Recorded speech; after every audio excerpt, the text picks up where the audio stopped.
최근 일부 유튜버가 20년 전 밀양 성폭행 사건 가해자의 신상을 잇따라 공개했습니다. 당시의 솜방망이 처벌에 대한 비판이 쏟아지는 동시에 잘못된 신상 공개로 인한 논란도 이어지고 있는데요. 이 사건의 피해자 역시 영상 정보에 동의한 적은 없다며 입장을 밝혔습니다. 친절한 뉴스 김세희 기자가 자세히 전합니다. 최근 20년 전 발생한 밀양 여중생 성폭행 사건이 재조명됐습니다. 시작은 지난 1일 한 유튜브 채널에 올라온 영상이었습니다. 한 유튜버가 처벌이 제대로 이루어지지 않았다며 가해자의 신상을 공개한 겁니다. 관심이 집중되면서 다른 유튜버들까지 신상 공개에 가세했습니다. 가해자에 대한 비난 여론이 크게 일자 가해자로 지목된 남성이 직장에서 해고되고 관련된 식당이 문을 닫기도 했습니다. 사람들은 이들이 반성 없이 자유롭고 평범한 일상을 보내고 있다며 분노했습니다. 사건 당시 가해자들은 피해자와 합의했거나 청소년이라는 이유 등으로 한 명도 형사처벌을 받지 않았습니다. 해당 사건은 2004년 밀양 고교생 44명이 울산 여중생 1명을 1년간 지속적으로 성폭행한 사건입니다. 당시 사건에 가담한 44명 가운데 10명은 기소됐으며 20명은 소년부로 송치됐습니다.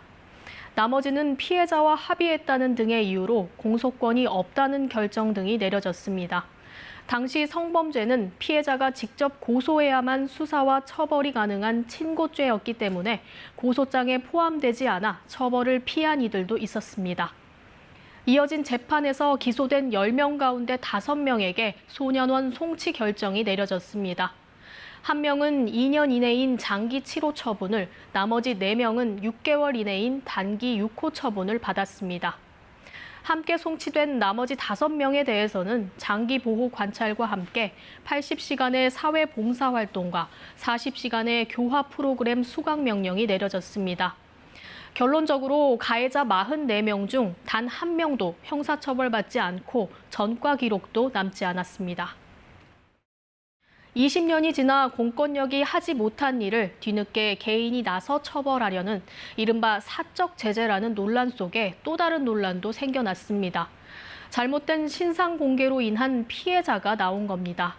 이번 사건과 관련된 고소나 진정도 10건이 넘습니다. 파장이 커지자 밀양 사건 피해자가 처음으로 공식 입장을 내놨습니다. 피해자 자매는 직접 쓴 편지를 통해 영상 정보에 동의한 적이 없다고 선을 그었습니다. 피해자와의 사전 협의가 없었던 것이 맞습니다. 앞으로도 유튜버의 피해자 동의, 보호 없는 이름 노출, 피해자를 비난하는 행동은 삼가 주셨으면 좋겠습니다. 이어 2차 피해에 대한 우려도 전했습니다. 피해자는 지난 20년 동안 일상이 상실된 삶을 살아왔다고 고백했습니다.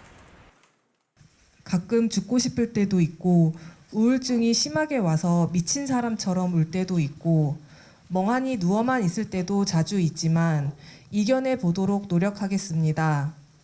이어 혼자가 아니라는 걸 느꼈다며 관심과 응원에 감사하다는 말도 전했습니다. 마지막으로 이 사건이 잠깐 타올랐다가 금방 꺼지지 않았으면 하는 바람입니다. 잠깐 반짝하고 피해자에게 상처만 주고 끝나지 않길 바랍니다. 이번 기회에 사법체계에 대한 성찰과 성범죄 피해자를 위한 제도 개선이 필요하다는 목소리가 나옵니다. 피해자 지원 단체는 가해자 처벌도 중요하지만 피해자 지원이 필요한 때라며 모금 운동을 시작했습니다. KBS 뉴스 김세희입니다.